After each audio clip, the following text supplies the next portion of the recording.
Morning guys. तो finally आपकी classes शुरू हो गई है। पहले अब आप पूरे कॉलेज के सबसे बड़े सीनियर हो, एमएससी फाइनल में आ गए हो, है ना। तो अपने एमएससी फाइनल में 6 किताबें हैं।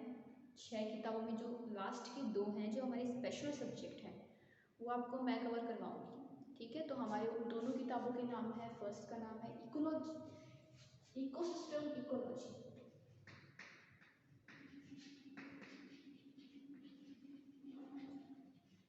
ये वाली किताब में आपको बहुत सारे इकोसिस्टम, उनके फीचर्स, उनके फ्लोरा फ्यूना, इन सब को पढ़ना है। और जो हमारी नेक्स्ट बुक है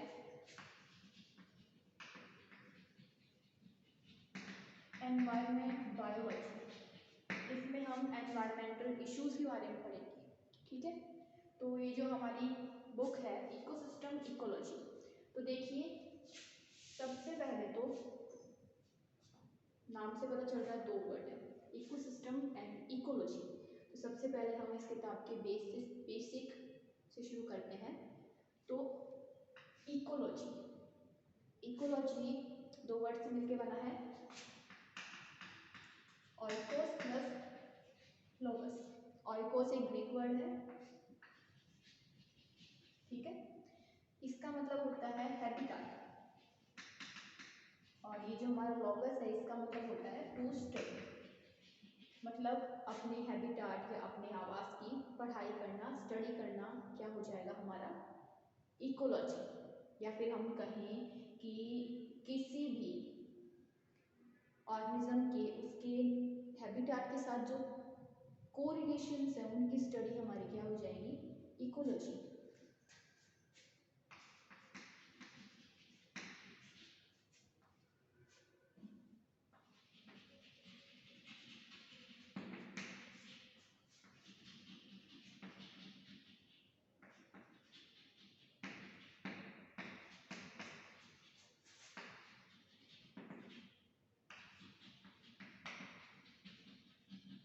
ये तो बात हुई हमारी इकोलॉजी की।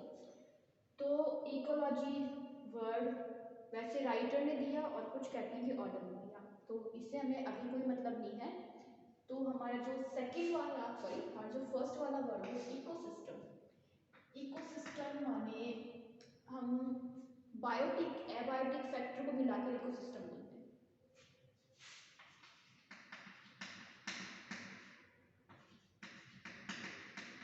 ठीक है। बायोटिक और एबायोटिक को मिलाकर हम बोलते हैं, या हम कहें बायोटिक और एबायोटिक और उनकी इंटररिएक्शंस को हम कंबाइंड रूप से बोलते हैं ecosystem.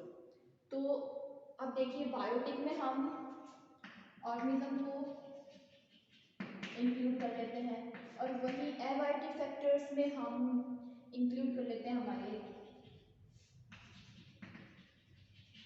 Climatic factor, additive factors यानी वृद्धि कारक, और टोपोग्राफिकल फैक्टर्स यानी हमारे स्थलाकृतिक कारक। ये हो गए हमारे एबायोटिक फैक्टर। तो इन दोनों को मिलाकर और इनके बीच होने वाले इंटररिएक्शंस को मिलाकर हम क्या कह रहे हैं, इकोसिस्टम। देन हमारे जो पूरा वर्ड है हमारी किताब का, सॉरी पूरा नाम है इकोसिस्टम इकोलॉजी। मतलब हम कहें बायोटिक एबायोटिक फैक्टर्स, उनकी स्टडी और उनके पीछे कोरिलेशंस की स्टडी क्या है, हमारी इकोसिस्टम इकोलॉजी है। या फिर हम कहें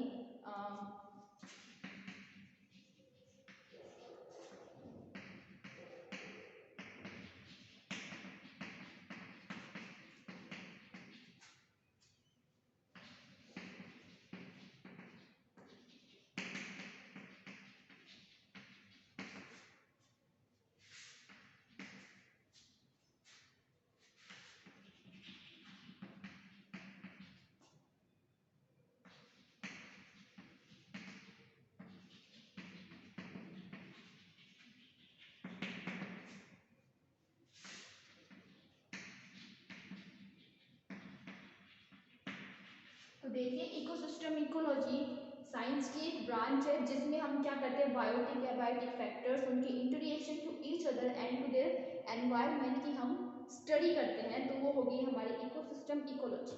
तो ये तो हुआ हमारा किताब के नाम का मतलब। अब देखिए हमारी इस किताब में है, हमारे 4 यूनिट है जैसे पिछली साल थी। तो इस 4 यूनिट में हमारे 4 मतलब पूरी किताब में हम इकोसिस्टम पढ़ेंगे, डिफरेंट डिफरेंट इकोसिस्टम। तो फर्स्ट जो यूनिट है वो हमारी है, 2 पार्ट है फर्स्ट यूनिट के, जिसमें हम ग्रासलैंड इकोसिस्टम, देन हम पढ़ेंगे फॉरेस्ट इकोसिस्टम, ठीक है। देन हमारी सेकंड जो यूनिट है उसमें हम पढ़ेंगे fresh water and marine water, ठीक है। देन जो हमारी थर्ड यूनिट है उसमें हम लेके चलेंगे हमारे अर्बन इकोसिस्टम यानी हमारे शहरीकरण, और रूरल इकोसिस्टम यानी ग्रामीण। और हमारी फोर्थ यूनिट है पूरी डेजर्ट इकोसिस्टम पर बेस्ड है, जिसमें हमें थार डेजर्ट को अलग से बताया गया है। पूरी की पूरी फोर्थ यूनिट है वो हमारी डेजर्ट इकोसिस्टम पर बेस्ड है, और हमें थार डेजर्ट का रेफरेंस दिया गया काफ़ी अच्छी तरीके से। तो हमारी जो फोर्थ यूनिट है वो बहुत मोस्ट इंपॉर्टेंट यूनिट है डेजर्ट वाली। तो सबसे पहले हम हमारी डेजर्ट इकोसिस्टम वाली यूनिट स्टार्ट करेंगे। तो देखिए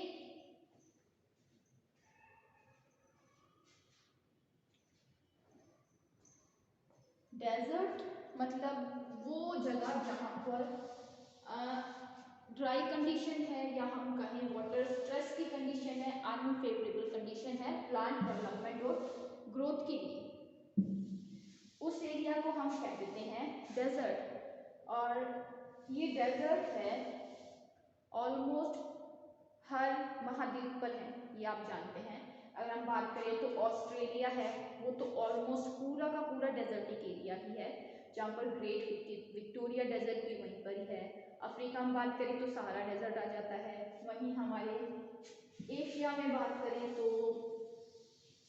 हम थार डेजर्ट आ रहा है हमारा, और हम नॉर्थ अमेरिका की बात करें तो ग्रेट विक्टोरिया डेजर्ट है, और हम दक्षिणी अमेरिका की बात करें तो चिली का अटकमान डेजर्ट आ जाता है, और बेसिकली वहाँ पर सेलाइन और रॉकी डेजर्ट आते हैं। और यूरोप की बात करें तो सऊदी अरब वगैरह है, ये सब क्या है डेजर्टिक एरिया में इंक्लूड है। और हमारे पोलर एरिया है वो तो वैसे ही डेजर्टिक है, पर वो कोल्ड डेजर्ट आते हैं। तो क्या है, ये जो डेजर्ट हैं वो ऑलमोस्ट हर महाद्वीप पर प्रेजेंट है हमारे, और लगभग ठीक है ये पूरी अर्थ का 1/3 पार्ट को कवर करते हैं। तो डेजर्ट हमारी फर्स्ट, अगर हम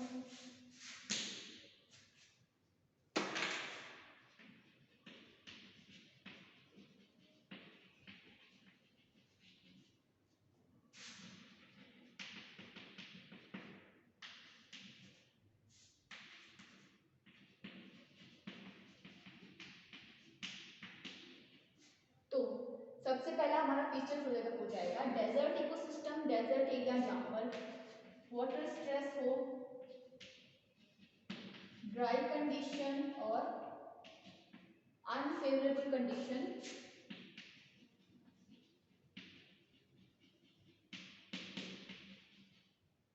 हो, ठीक है। ये हो गया हमारा डेजर्ट।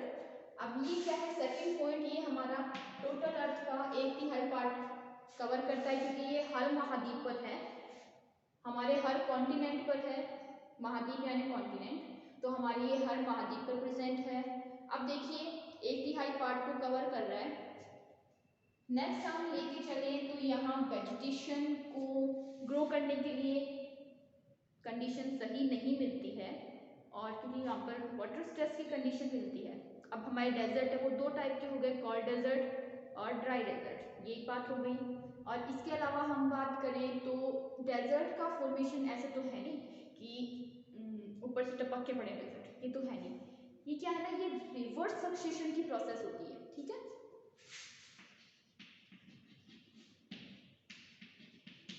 ठीक है, देखिए जब सक्सेशन का मतलब कोई बियर लैंड है, कोई खाली लैंड है, वहाँ पर एक छोटी सी प्रजाति आके रही, फिर एक एडवांस स्टेज या क्लाइमेक्स कम्युनिटी का फॉर्मेशन हुआ, लेकिन जब डेजर्ट फॉर्मेशन होता है तो क्लाइमेट जो जब डेजर्ट का फॉर्मेशन होता है तो क्लाइमेक्स कम्युनिटी है उससे धीरे धीरे धीरे धीरे करके उल्टा आता है, ठीक है। क्लाइमेक्स कम्युनिटी मान लीजिए पहले ट्री श्रब हर्ब्स ऐसे उल्टा चलता है, तो इसे एक रिवर्स सक्सेशन की प्रोसेस हो सकती है जिसे डिटीरियोरेशन बोलते हैं, ठीक है।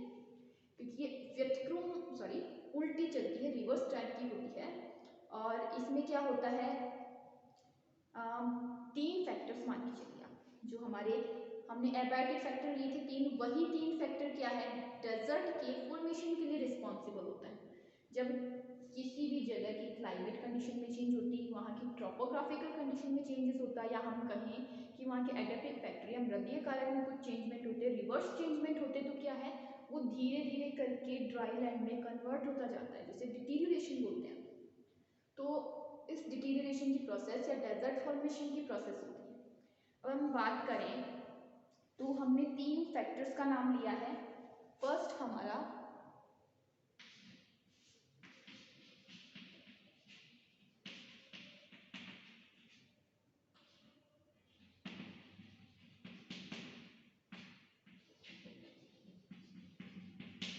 ये हमारे तीन फैक्टर्स हो गए जो कि क्या है डेजर्ट फॉर्मेशन के लिए रिस्पॉन्सिबल होते हैं। और यही तीन फैक्टर्स हैं, या हम कहें कि तीन करेक्टर्स मान के चलिए डेजर्ट के। एक तो ट्रोपोग्राफिकल यानी स्थलाकृतिक, तो हम इसको डिस्ट्रीब्यूशन ले सकते हैं कि डेजर्ट का डिस्ट्रीब्यूशन ही ऐसे जगह होता है कि वो डेजर्टिक एरिया में कन्वर्ट हो जाता है। फिर हम सेकेंड ले क्लाइमेटिक चेंजेस, तो क्लाइमेटिक चेंजेस या हम कहें क्लाइमेटिक फैक्टर्स है जैसे टेम्परेचर का ज़्यादा होना, बरसात का कम होना, ये सब रिस्पॉन्सिबल होते हैं डेजर्ट फॉर्मेशन के लिए। थर्ड एडिटिव फैक्टर जैसे कि बालू मिट्टी, सॉइल फर्टिलिटी का कम होगा और उसकी ड्रेनेज कैपेसिटी अच्छी नहीं होना, या फिर हम कहें कि उसका वाटर होल्डिंग कैपेसिटी अच्छी नहीं होना। तो ये तीनों फैक्टर्स हैं, ये क्या है डेजर्ट फॉर्मेशन के लिए रिस्पॉन्सिबल होते हैं। अब देखिए ये तो हो गई बात डेजर्ट इकोसिस्टम के बारे में, हमने बेसिक देख लिया। अब हम करेक्टर्स की बात करें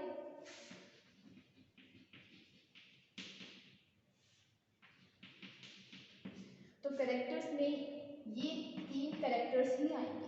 फर्स्ट ट्रोपोग्राफिकल या हम कहें स्थलाकृतिक, तो इसमें हमारा आ जाएगा डिस्ट्रीब्यूशन, ठीक है। तो हम अगर डिस्ट्रीब्यूशन की बात करें तो मोस्टली, ठीक है, अभी हमने बात की थी कि डेजर्ट दो टाइप के हैं, ड्राई और कोल्ड, या हम कहें पॉलर डेजर्ट। तो मोस्टली जो ड्राई डेजर्ट है वो 15 से 35 एल्टीट्यूड पर मिलते हैं, 15 से 35 एल्टीट्यूड या हम कहें अक्षांश पर मिलते हैं। वहीं हम बात करेंगे पॉलर डेजर्ट तो वो 99 77 से 99 एल्टीट्यूड पर मिलते हैं, काफ़ी हाई अक्षांश पर, जिसके हमारे पॉलर डेजर्ट है, हमारे आर्कटिक है, तो वो है हमारे आर्कटिक, वो हमारा पॉलर डेजर्ट है। और इसके अलावा देखिए हाई एल्टीट्यूड पे मिलते हैं, ठीक है, ये हमने बात की है। तो जो हमारे पॉलर डेजर्ट है वो हो गए।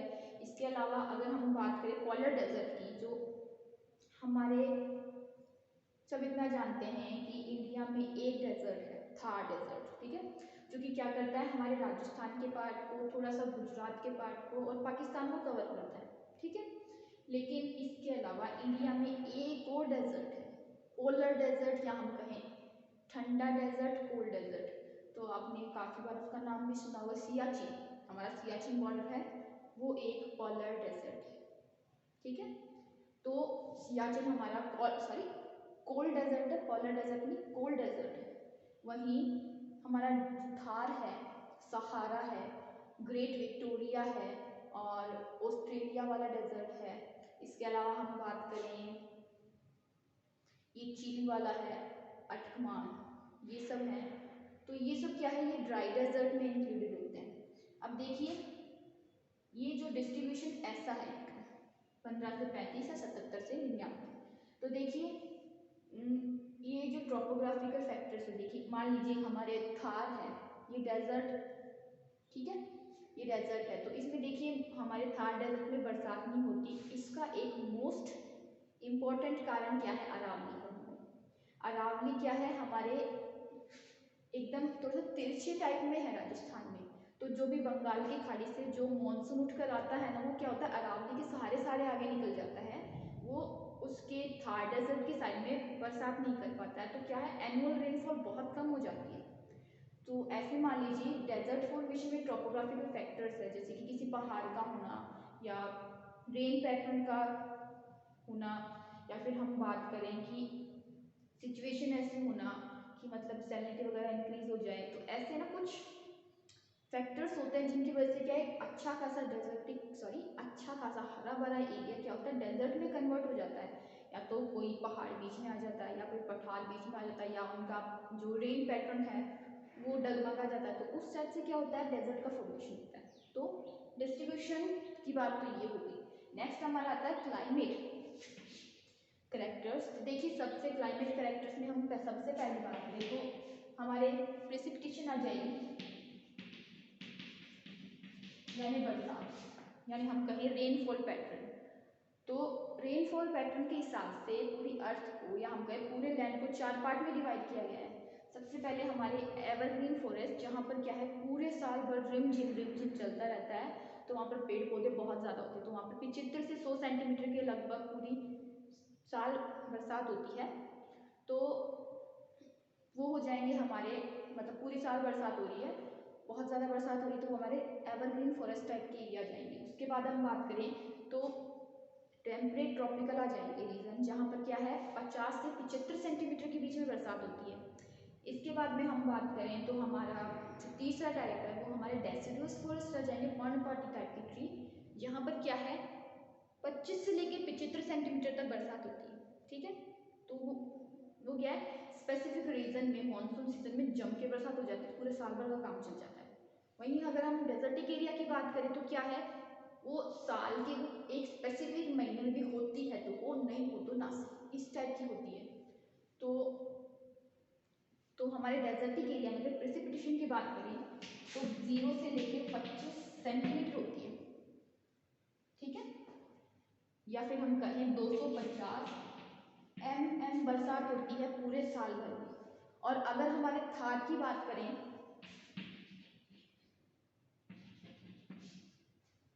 तो 0.8 सेंटीमीटर बरसात होती है पूरे साल भर में। ठीक है, तो ये तो हुई थार की बात। तो थार में बरसात क्यों नहीं होती, अरावली के कारण नहीं होती, क्योंकि बंगाल की खाड़ी से उठ के बे ऑफ बंगाल से जो मानसून उठ के आता है वो बंगाल की अरावली के सारे सारे आगे की ओर निकल जाता है, अरावली के साइड ओर, यानी हमारे थार की ओर बरसात नहीं करती, तो बरसात काफ़ी कम हो जाती है। तो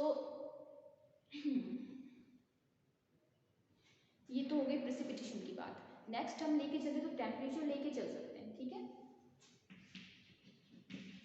तो टेम्परेचर या तो बहुत ज़्यादा मिलेगा या बहुत कम मिलेगा। तो देखिए ये जो सहारा वगैरह है, या हम कहें कि जो हमारी इक्वेटोरियल लाइन है, हमारी भूमध्य रेखा है, उसके आसपास पूरे साल भर क्या है, बहुत जो टेम्परेचर होता है बहुत हाई होता है, जिसकी वजह से क्या होता है वहाँ पर डेजर्टिक एरिया, तो टेम्परेचर या तो बहुत हाई होगा। वहीं हम अगर पोलर डेजर्ट की बात करें तो क्या है, सन रेज ना तो सीधी पहुँचती ना तिरछी पहुँचती। ठीक है, सीधी पहुँचने की तो बात ही नहीं होती।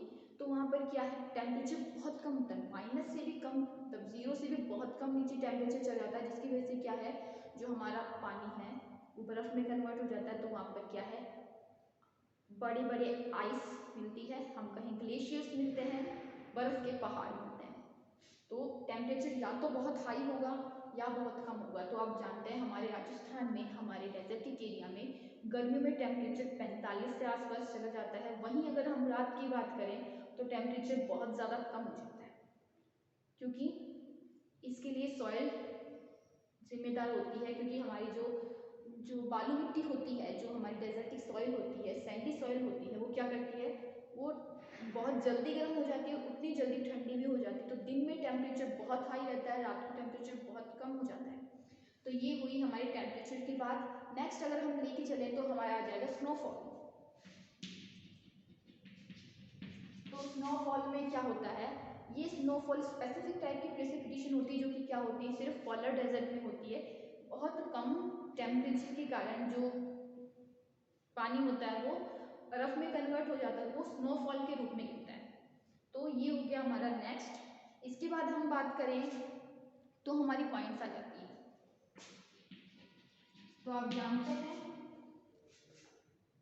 जो हमारे ड्राई डेजर्ट है उसमें हमारे लू चलती है, गर्म हवाएं। वहीं हमारे पोलर डेजर्ट की बात करें तो वहाँ पर बर्फीली हवाएं चलती है।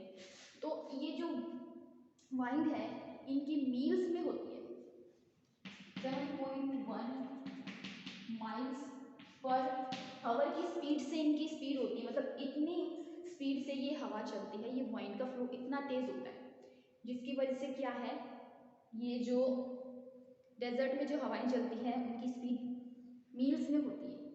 और इसकी वजह से क्या होते हैं, सैंड ड्यून्स का फॉर्मेशन होता है। और हम बात करें तो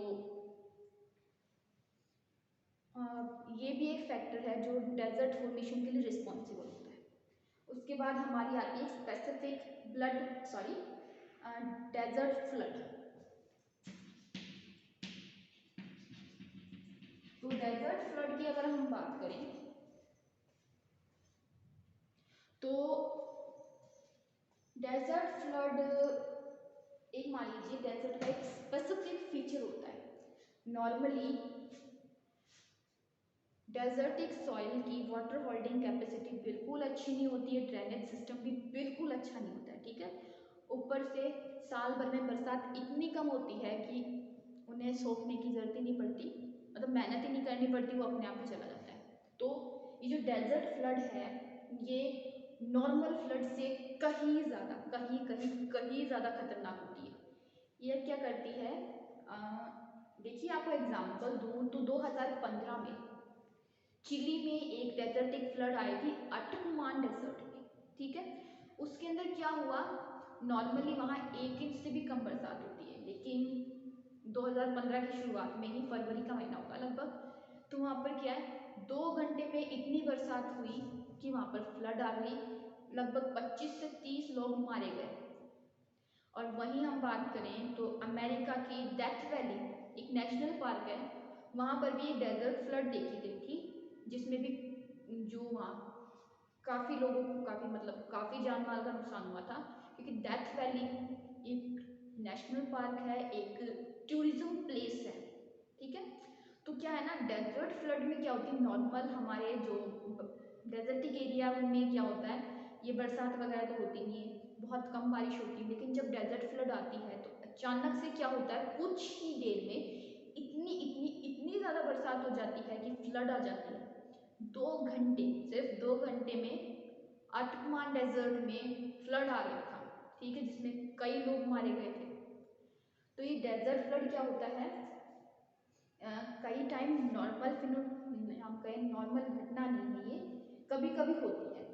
अभी तक लगभग 6 डेजर्ट फ्लड आई हुई है, ठीक है, मतलब हम भारी भरकम फ्लड की बात करें, डेजर्टिक फ्लड की बात करें तो 6 डेजर्ट फ्लड अब तक आ चुकी है, जिसमें से मोस्ट वाली हैं, एक तो चिली की अटकमान वाली डेजर्ट फ्लड है और एक डेथ वैली वाली है, ठीक है, जिसमें काफ़ी लोग मर गए थे, बिल्डिंग्स का भी काफ़ी नुकसान हुआ था, या हम कहें डिस्ट्रक्शन हुआ था, मतलब काफ़ी बिल्डिंग्स ढह गई थी, बहुत हुआ था, क्योंकि चिली है ना, बहुत ऐसे मान लीजिए अच्छा है देश, काफ़ी लोग रहते हैं वहाँ पर, तो वहाँ पर काफ़ी बिल्डिंग्स गिर गई थी, काफ़ी बिल्डिंग्स ढह गई थी, काफ़ी लोग मारे गए थे। तो डेजर्ट फ्लड नॉर्मल नहीं है, कभी कभी होती है। तो क्या होता है, नॉर्मल डेजर्टिक एरिया में बरसात नहीं होती है, लेकिन कई बार क्या होता है, मॉनसून पैटर्न चेंज होने के कारण या किसी फैक्टर्स के कारण, क्लाइमेटिक फैक्टर्स के कारण क्या होता है, कुछ ही घंटों में बहुत ज़्यादा बरसात हो जाती है, जिसकी वजह से, और जो डेजर्टिक सॉइल होती है वो क्या, उसका ड्रेनेज सिस्टम इतना अच्छा होने के नहीं होने के कारण क्या होता है, वो आसानी से पानी को सोख नहीं पाती है, जिसकी वजह से फ्लड की कंडीशन पैदा हो जाती है, जिसे हम डेजर्ट फ्लड कहते हैं। तो ये बात हुई हमारे टोपोग्राफिकल फैक्टर्स की और क्लाइमेट फैक्टर्स की। इसके बाद में हमारे अगर थर्ड लेके चले तो हमारा आता है एडिपिक फैक्टर, या हम कहें नदीय कारक। तो सबसे पहले सॉइल की बात कर लेते हैं इसमें। तो देखिए सॉइल आप सब जानते हैं, डेजर्ट में या तो क्या होगा, अगर पोलर डेजर्ट की बात करें तो पूरा ठीक है। बर्फ़ से कवर होने के कारण टेम्परेचर बहुत कम चला जाता है, और जो टेम्परेचर कम होने के कारण वहाँ किसी भी टाइप की जो वेजिटेशन है वो नहीं हो पाती है, और जिसकी वजह से क्या है, वेजिटेशन कवरिंग नहीं होती है, टेम्परेचर बहुत कम होता है। तो अगर हम बात करें तो पोलर डेजर्ट में मिट्टी तो मिलती नहीं है, बर्फ़ ही बर्फ़ मिलती है, तो उस इलाकों में सिर्फ मॉस मिलेगी या फर्न्स मिलेंगे।